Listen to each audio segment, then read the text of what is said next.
Autoline Daily is brought to you by Bridgestone, passion for excellence. Rod Maloney here from WDIV Channel 4 News in Detroit. Welcome to Autoline Daily for Tuesday, the 31st of August, 2010, the last day of the month. Across town and around the world, here's the latest news from the automotive beat. Chrysler revealed more details about its dealers and its plans to bring Fiat to the U.S. According to the Detroit News, the company is going to choose 165 locations to sell the Fiat 500 at the end of the year. Dealers have 3 weeks to submit a proposal for a franchise. They also learned that they won't have to build separate facilities to sell the 500, but eventually they're going to need separate showrooms for Fiat.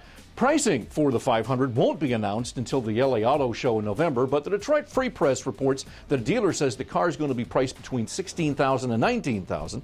Also, the AFP reports that the company expects to sell 50,000 500s next year. It's ambitious, and certainly we'll see. Now, according to a report from Deutsche Welle that we found an auto blog, Opel has big plans to grow around the world. The German brand looking to expand into at least 4 new global markets. In the near term, it will enter South America and Australia, as well as other Asian markets after that. Company says it wants to grow in China, reinventing itself as a premium brand with European design, a strategy not unlike Audi. Last year, Opel sold some 4,000 cars compared to Audi's 130,000, so there's a lot of room for sales to improve in China. The U.S. EPA and NHTSA are aiming to make it easier for consumers to compare fuel economy ratings between different vehicles. The two government agencies are collaborating to design a new type of window sticker that clearly shows things like fuel economy and fuel costs as well as emissions. So far, they revealed 2 different designs and are looking for public input.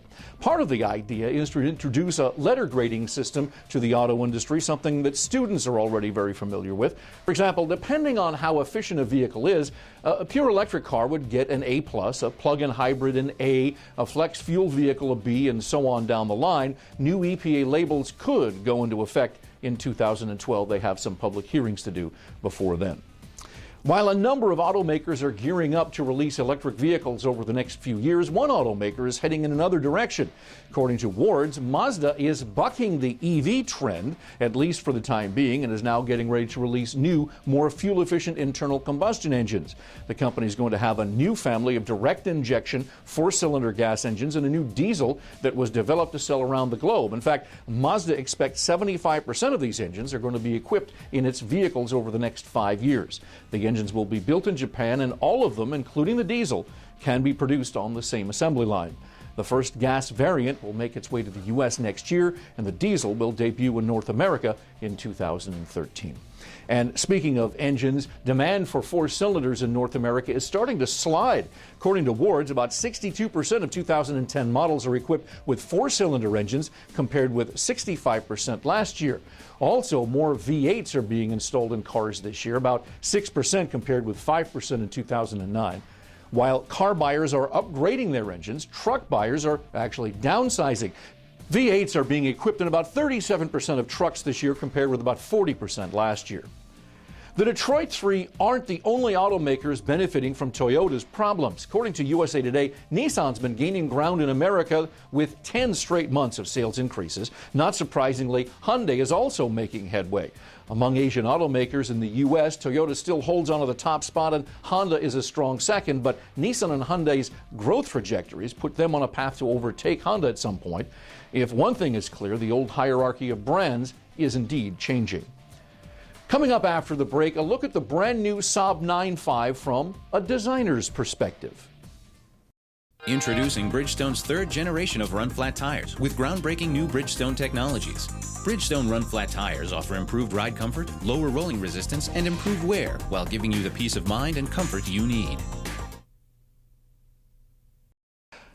Dutch businessman Victor Mueller pulled Saab back from the brink of death after years of neglect at the hands of GM, and now the company has to start the long, arduous process of rebuilding its product lineup.